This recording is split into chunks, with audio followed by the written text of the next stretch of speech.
All right, welcome to another episode of Evening Crypto with your host, your boy, the real Shaw 256. Tonight we've got a jam-packed video for you guys. I know I haven't been on the YouTubes as of late, not a whole lot. There's just a lot going on in my personal life, so I apologize about the lack of content. But here we are. We are back, and I've got a good one for you guys tonight. Lots of content to talk about, lots of stocks, some crypto related stuff. But mainly, we're going to talk about a lot of stocks and a lot of calls that we've been making. Um, and so we'll go over those. So definitely grab a paper and pen because you're going to want to write down some of these calls that we've made as we have um, made some significant profits in the last few weeks, months. So definitely do that. If you don't have that, you can always stop the video, go grab your utensils, and come back, and or just go back and watch the video over again. So anyway, let's actually get started. Let's do a quick recap of coin market cap here, showing us we're currently sitting at $255 billion for the entire market cap, as well as $146 billion for trading volume. This is again the crypto market.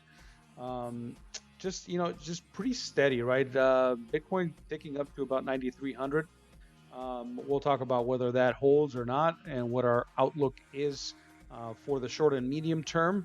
We'll go over that just a little bit.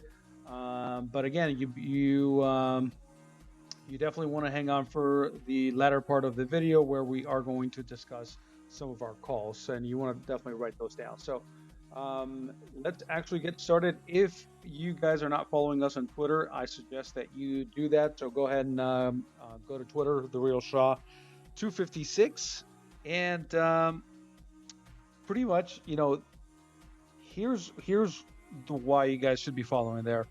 Um,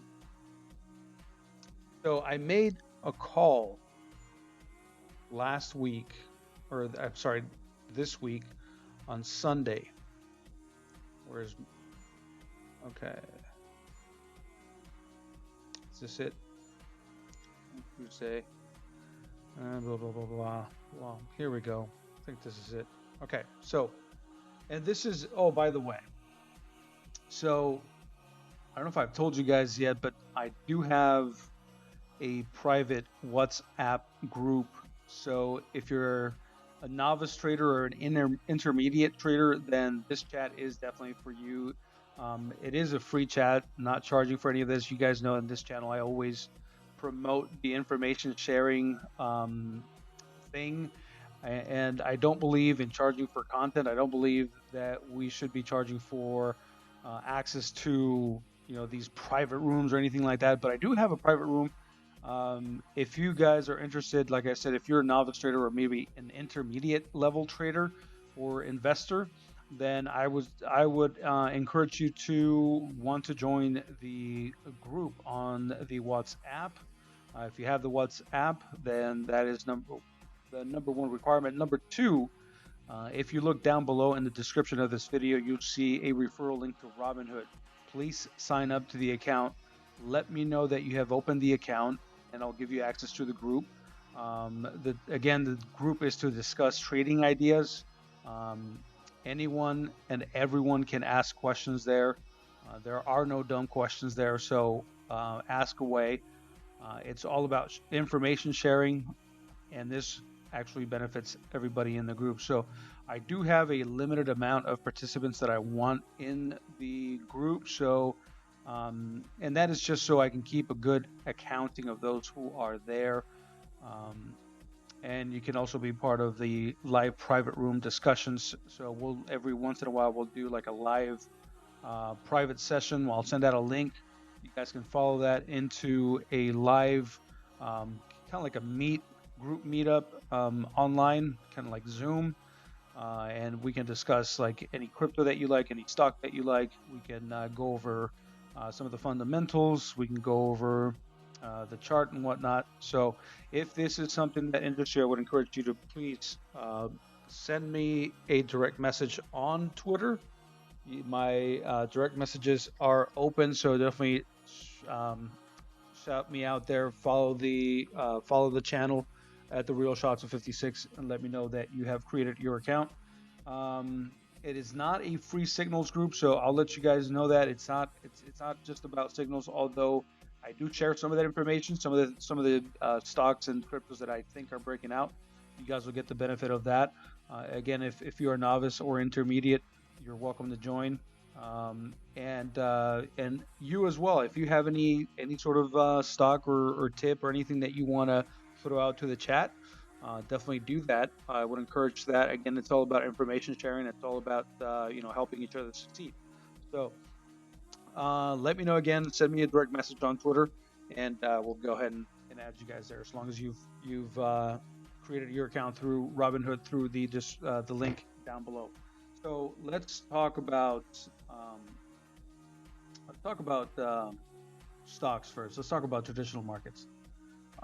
So going back to this tweet here, on Sunday night, we saw that Bitcoin had actually rejected off of 10,000.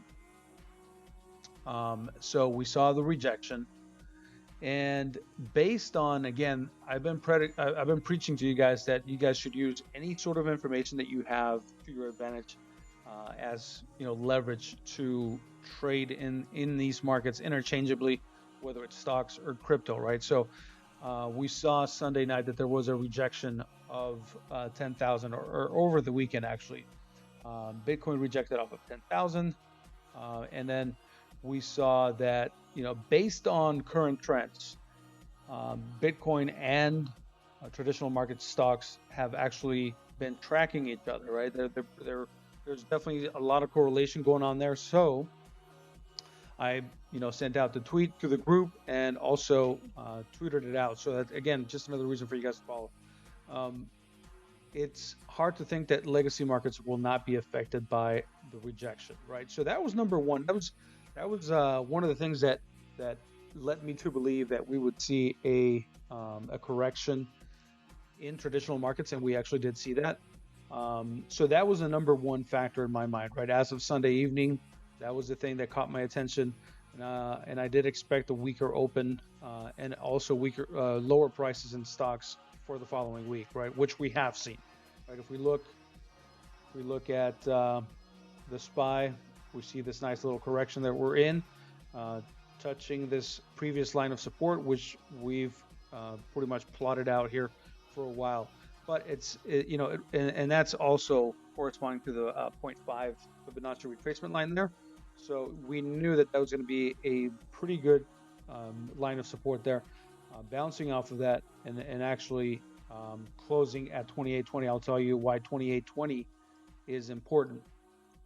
But this is something that we were talking about Sunday evening. I sent that out to the chat so that people were aware of, just something that I was thinking, right? But it actually ended up playing true. So fast forward a couple days later, we have a few things going on.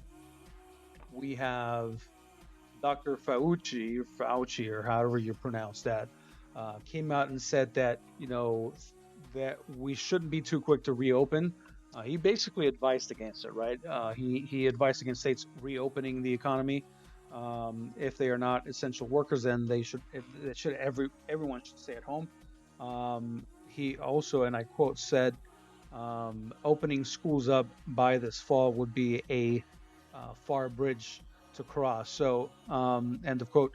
So, this in itself is, I wouldn't call it FUD because it's actual factual stuff. He is in charge of this whole pandemic.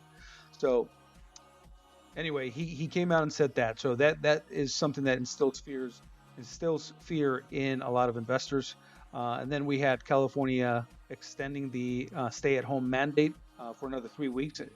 Actually, extending it to, I believe, the first week of July, something like that. If you guys can correct me if I'm wrong. We also had on the same day, still happening on the same day, right? We also had the new Boeing CEO come out and say that he expects at least one of these airlines to go bankrupt. He didn't give a time. He didn't give a sort of a date for this to happen, but he nonetheless said that he expects at least one of these airlines to go bankrupt, and whether they get bought out or they outright just disappear. He didn't say that, but he did say, at least one of these companies is going under. He also went on to say that airlines will not see the same amount of traffic by the end of the year. In fact, he expects it to go to about 25% of regular volumes, which is telling, now we have a lot of coincidental information here. We have Dr. Fauci saying the fall is too far of a bridge. And then we have the Boeing CEO coming out and saying 25% volume by the end of the year is something realistic, but I mean it's not an optimistic outlook, right? So we have those two pieces of information, and then we also saw another epidemiologist come out and said he sees the current situation as, quote unquote, we're only in the second inning of this thing, right? So you've got all these people coming out into the market and just spilling a lot of negative, unfortunate information onto the ears of investors. And, and again, we saw the rejection off of 10,000 on Bitcoin, and we saw all of this news come out.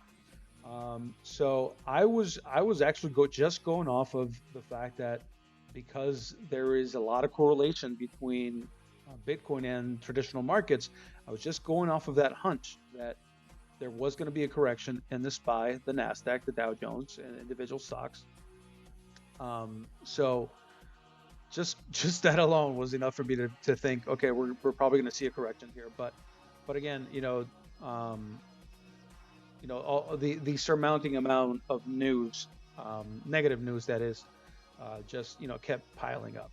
All right, so and here's another tweet from from yesterday. It's only Tuesday and it's already playing true. Basically recapping what I just said. So again, if you're not following the channel, please go ahead and give us a follow at on Twitter.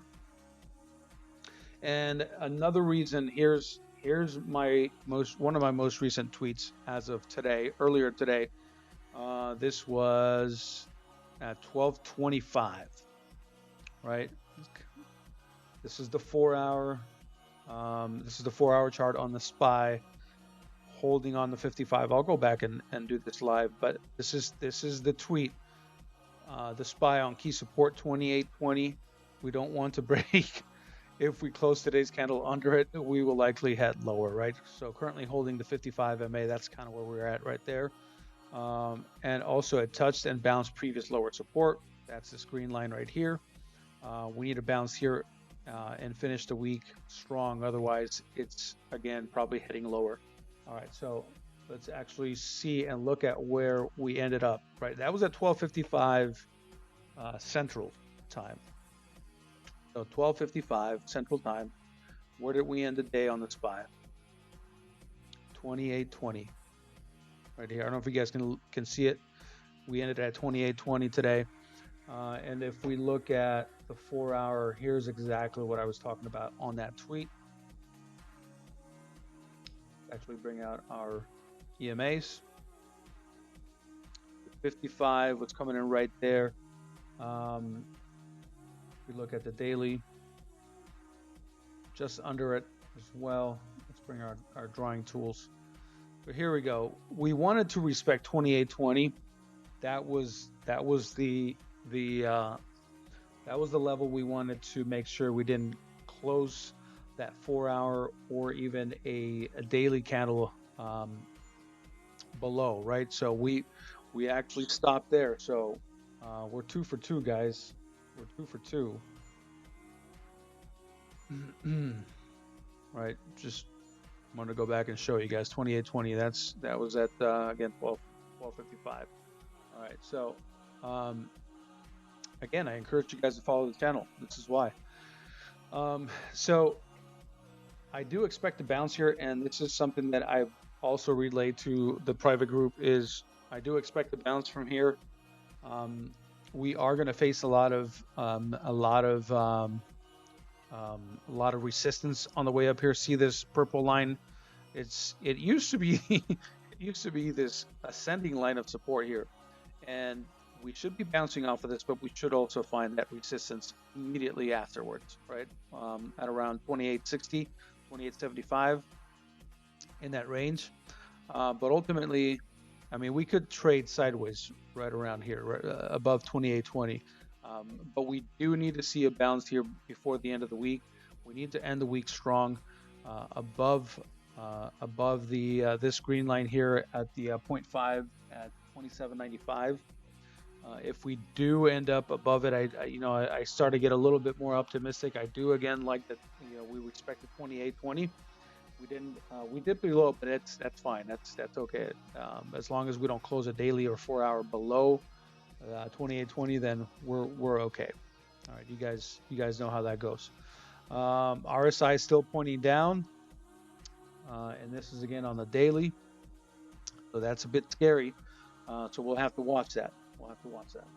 All right, so that is what I wanted to cover on traditional markets. As I said, I promised you guys I have some stocks and some place that I want you guys to follow with us. A few videos ago, I talked about the pharmaceutical portfolio that I have been following and I have completely been in and out and very active in the last couple of months, going back to beginning of probably February. And one of the first ones I'll talk about is INO. We caught this move here. Actually, we didn't catch all of it, but we entered right around like $7, and it went 162%. Sold that. We then went another breakout move here. 99%. We didn't get all the 99%. I'm not going to sit here and tell you that. That's false information. Anyway, that's one that we've been talking to you guys about. So write this one down. INO, Moderna. Here's another one. We've been talking about Moderna since it was like in the 30s. We're like somewhere in these ranges here, and it's since gone 100%, right? So let's talk about low 30s. It's got 109, 110%, right? So Moderna, mRNA is another stock that you guys should be following. NVAX is another one that I was very pleased with this one. I've been in and out, but I did buy in at $17 last week, and it went all the way up to the high was $44.94, so $45, right? Went all the way up to $45. Let's look at that. So I last entered around 17 and a half. Again, didn't catch all 155% of it, but I caught most of it. All right, so I told you guys about this one. Guild has been pretty quiet, but there is a lot of activity with Guild. Just look at how much volatility, right? The opportunity here is humongous. So you guys should definitely be holding Guild. Abbott was in the news today. Abbott for not a very good reason. They actually, I think it was a high-profile university that came out and said that their testing device is failing to the tune of about 33% or so. They think that number is actually higher, but it actually has been misfiring. So Abbott is down on that particular news today. Excuse me, just drinking a little bit of water here, but I do think that is a longer term play. All right, so Abbott ABT is another one. VNDA, one that I have entered but already exited. And not to say that I don't want to come back into it, I actually do. But they actually have a partnership with the University of Washington where they're using their facilities and using their equipment. And they've actually made some real interesting advances within the coronavirus realm of things where they are providing a solution. So that and Guild also remdesivir, I think is the correct name of the drug that they came out with. although there's been some negative information going around that the medication that they came out with is not as effective as they once thought. It is progress nonetheless, and Guild is a very well-established laboratory, so I wouldn't go to sleep on this one. All right, so let's talk about these two down here, actually these three right here. So if you want something that's, let's talk about something that's pandemic proof, right? You want something that is standing the test, the biggest test of all with this pandemic here. Let's look at XPI. It's Spider Series Trust Biotech ETF, and currently sitting at $100. But the reason I bring this up is because it actually reached a higher high since the big dip, right? Since the pandemic. This is something you're not going to see in this market or any market very often, except for a few. So we have XBI, we have IBB. Now all of these have gone parabolic, right? So I would not encourage necessarily anybody to come in. If you see a retest of the 21, I'll tell you why. This would be a good buy at $125. Let's just call it $125. This would be a great buy. Look at this line of previous resistance now turned into a support, right? And let's change that to green because it's going to act as support, and it also coincides with the 21. So if you do see the price here, it's a buy for me. Healthy retracement before it actually heads back up, right? So there you go. XBI, same thing. It actually already retested. Here's a retest. Well, it retested the 30 simple, so not quite, but I mean it's actually bouncing off of the 30 and this previous line of huge resistance. Look at that, sort of a double top before the dip, the big dip, and then we bounce very, very nicely again to reach prior highs, right? I mean, we haven't seen these sort of prices in the CTF going back to June of 18. So definitely over the 52-week high. And then we have talked about IBB, and then we have NVIDIA as well. NVIDIA standing the test of the pandemic, coming down significantly, but also look, going past this previous all-time high. All right. Again, don't necessarily want to buy here. I want to see a retest of the 21, retest of the 30 already, but retest of the 21. That's kind of where I want to be. That's going to be at around 294. Let's actually set the line there. 294. All right. So anywhere below 295, it's a buy for me. All right. So and look at the volume here. I mean, just absolutely crushing it. Right. NVIDIA. Also, remember, NVIDIA is a huge manufacturer of ASIC chips. So they are part of this cryptocurrency and Bitcoin mining game, which has brought them tons of profits. Definitely one of the reasons why they're up. And if you are a crypto enthusiast, then NVIDIA is something you should probably own. Just my opinion. All right.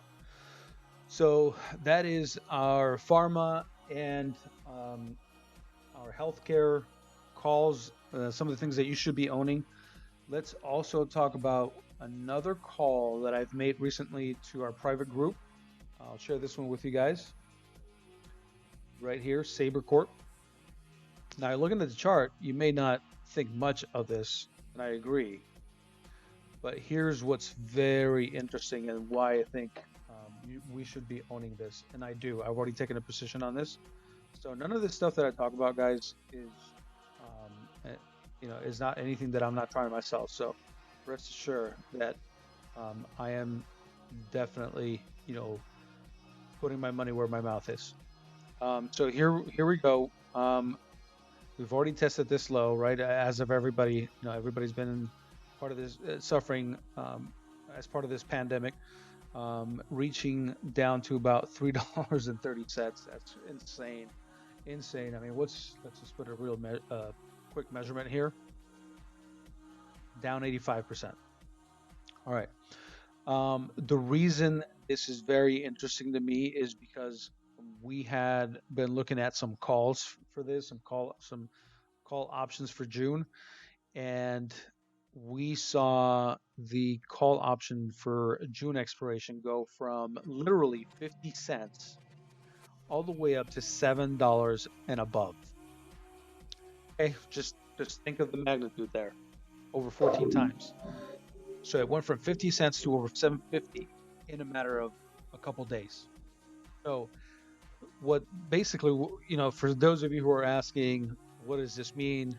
Well, basically, in a nutshell, it means that the smart money is betting on the stock price of Saber Corp going up significantly. Otherwise, they wouldn't be buying calls. When somebody buys a call, it means that they're betting on the price going up. So, and by putting on a wager that says, I think that this stock is going to go up by June, right? So mid-June expiration dates. That's where the money is, and this doesn't happen unless, again, this could be something that some people are catching wind of, that the market has not yet caught wind of, but it's definitely circulating, and there's a lot of speculation around that. So I've already entered into this. I did not buy a call. I wanted to play this conservatively because, again, there's no confirmed information. So I want to play this conservatively, although I did buy myself a nice little position there. I'd say about maybe a medium-sized position, not as much risk as me going out and buying like a $7.50 call on Saber Corp. So I do think that there is something to this, and I've explained it to the group. Because the contracts expire in June, these people, the smart money, are thinking that this stock is going to go up by June. So there you go. There is another one you want to jot down, Saber Corp. And then lastly, because we had the CEO talk about airlines, some of the stocks that we've been following is, of course, Boeing. I am invested in that. I've actually taken a larger position in Boeing. I do think that, it's a duopoly, right? These guys, undoubtedly, they're going to get back. So that is why I've been preaching in this channel about Boeing. I do believe long term that this $120 bet is going to be a good one, and it's going to pay off in a year or two once this thing blows over. So Jets is also another one. If you don't want to keep, here's why this is good, right? If you don't want to keep individual stocks and expose yourself that way, with Spirit Airlines, we have Southwest, we have American Airlines, we have United Airlines, Alaska, Delta. If you don't want to be exposed to these individual stocks, and you still want to stack up on some of these airline plays, which again significantly will definitely turn it around at some point. Air travel is not going anywhere. Look at this. I mean, there's huge selling volumes here. But again, just think about this. No one's going to stop flying. After this whole pandemic is over, no one's going to stop flying. People are still going to go back to flying, and we will recover. The CEO of Boeing came out and said, well, we expect volumes to go back to about 25% from regular levels. Well, what's to say about a year or two that, once this thing is truly over, we go back to regular levels, and, profits are going to come back to the airlines, and what's going to happen to the stock prices. So if you don't want exposure to these individual stocks, I suggest Jets has a significant amount of these individual stocks within the ETF, and it's just a good way for you guys to get some exposure to the airlines. All right. Lithium was down. LTHM was down significantly this week. I did buy the dip on that. Lithium, another significant utility that is not going anywhere. And also, some of these, again, talk about another play that's pandemic proof. In fact, the Oracles of the world, the Zooms of the world, the Now, Google has been heavily advertising their video platform for virtual meetups. Anything like that. We can also talk about Peloton. We can also talk about Netflix, Roku. All of these stocks are going to be sort of a hedge, if you will, against the pandemic. Why? Because people are staying home. They need entertainment. They need to exercise. They need to watch TV, Netflix, all that stuff. So if you want a place to hedge, look for Zoom, look for Google, look for obviously Amazon, look for Roku, Netflix, all of those.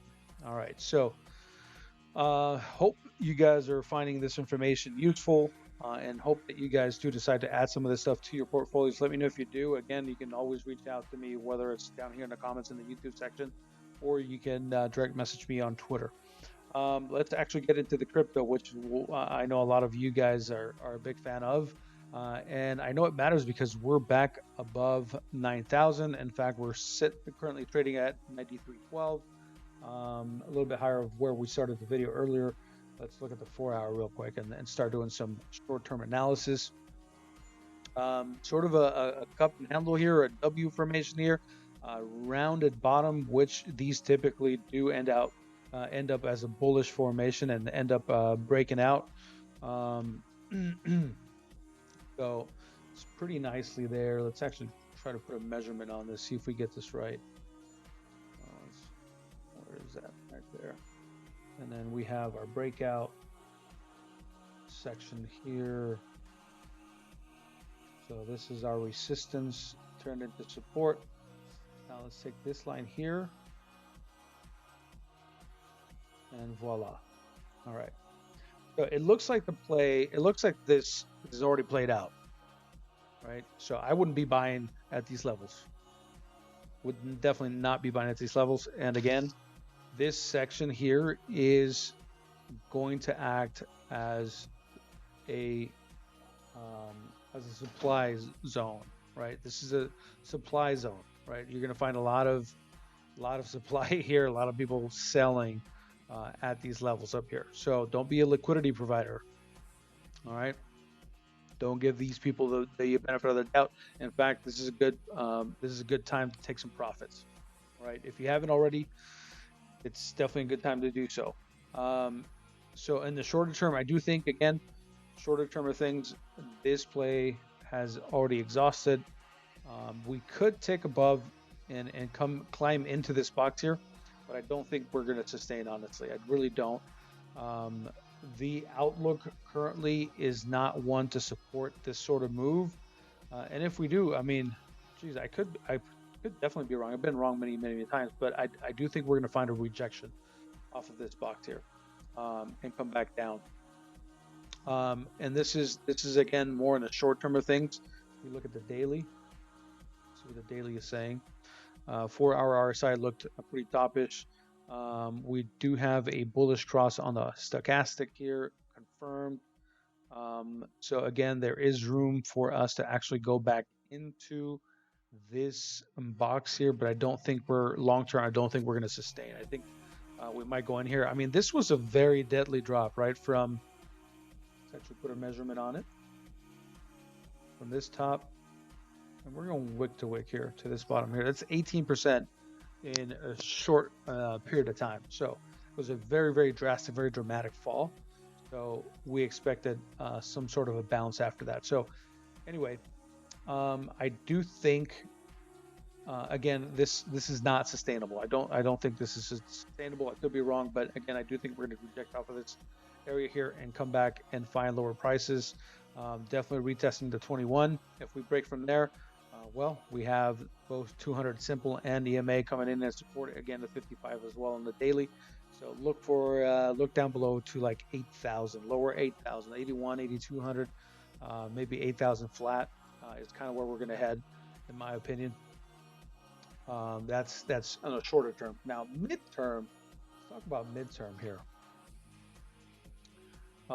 So we've been talking about the weekly for a while, and you guys can go back and check all of this by going in and watching my old videos. In fact, I'll put a link to that video here on the top of your screen. where we were talking about going to 9,500. That was our call, right? Where did we end up? We ended up a little bit above that. We ended up at 10,074 as the high.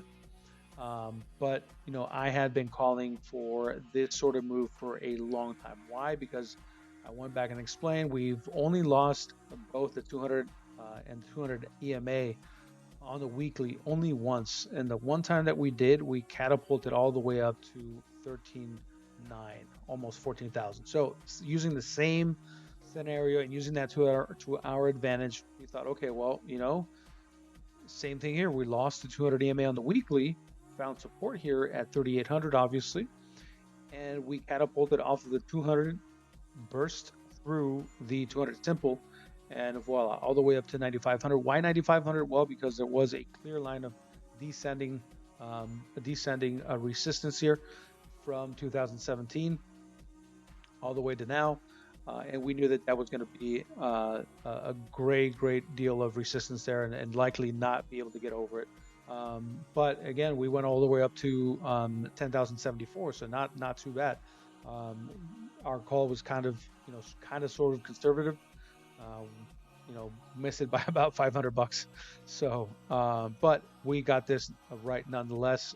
Again, another reason for you guys to follow is we were talking about this weeks ago, and if you guys have been following, you guys know what I'm talking about. When I told you guys that the last time we broke it, we actually used that to catapult through it and burst through to the next levels, right? So there we are. So what's next? Well, again, from the weekly perspective, it looks like we've respected these lower levels as support, and now it's time to take it back and come back on a corrective phase. Look at the long-term 200 EMA here. We're so far off of it right now. I do think we need a little breather and come back and settle down here somewhere, ultimately around 5,500. If we break that area, we might come back and retest 4,000. But again, that's ultimately. I do think that's in the latter part of the year.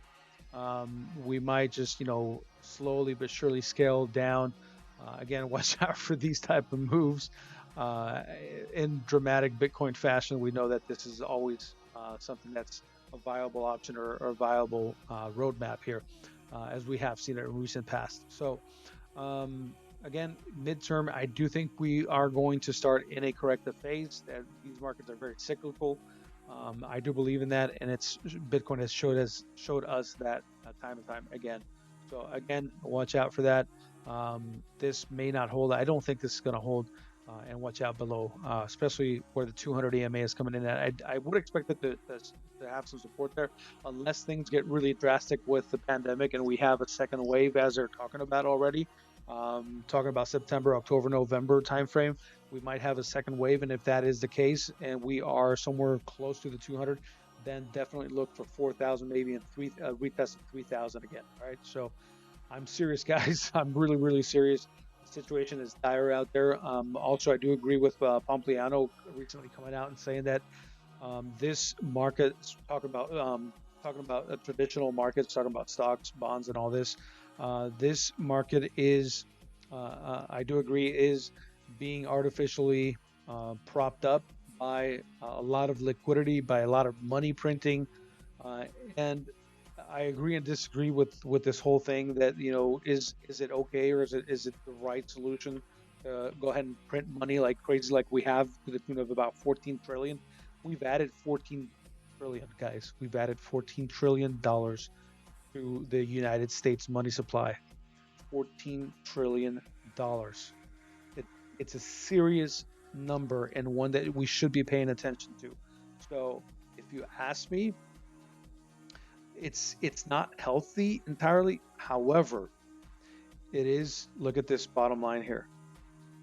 That's our look at that, and I call it our safety net, applied by the Fed. I'm serious about this. That is our safety net. That is the Fed reacting and printing money and adding liquidity to these markets so that they don't fall further. If they didn't do that, if they didn't take these measurements, if they didn't apply QE, again, double-edged sword, but if they didn't, we surely, and I'm 100% sure about this, I know we would have broken down below a 2100 in the S&P, and the NASDAQ and the Dow Jones. Everything would have gone. I mean, we would have lost the bottom, completely lost the bottom. I mean, potentially.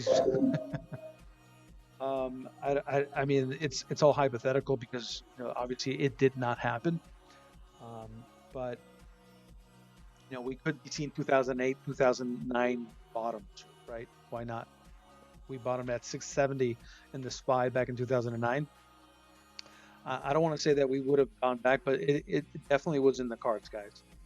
If the Fed did not step in and started printing all this money, started providing all this liquidity to traditional markets, banks, and etc., the bailouts, all this money that they've been throwing at all the markets, then we would have seen really, really. If you think this is bad, we would have seen far worse situations, far worse conditions. So, in one way, I am thankful, but in the long term, I am also fearful of what's going on, because that's just a lot of money. 14 trillion is a lot of money, guys. So anyway, don't want to be doomsday, but these are some of the things that you need to be paying attention to going forward. If you are an investor, if you are somebody that cares about their money and their investments, these are things that we should be taking really good looks at, consideration, and when you're trading. Another note is a very savvy, long-term, very successful, one of the most successful traders, investors in these markets, went out and said that he has not seen this sort of risk reward, as high of risk to the reward potential, has not seen it at these levels since the 70s. All right, so let that sink in. In over 40 years, this guy's very successful. He's proven he's a billionaire, and he hasn't seen the sort of risk rewards ratios since the 70s. All right, so I'll leave you guys with that. Definitely leave it down in the comments. Let me know if this video is useful, or you're getting anything out of this information here. I hope you are, in exchange for your time. I appreciate you being here. We'll see you on the next one. And again, if you want to take part in that private group, definitely let me know. Follow the steps. The link for the Robinhood account is down below, and hit the subscribe button here on this channel. All right, see you guys on the next one. Have a great night.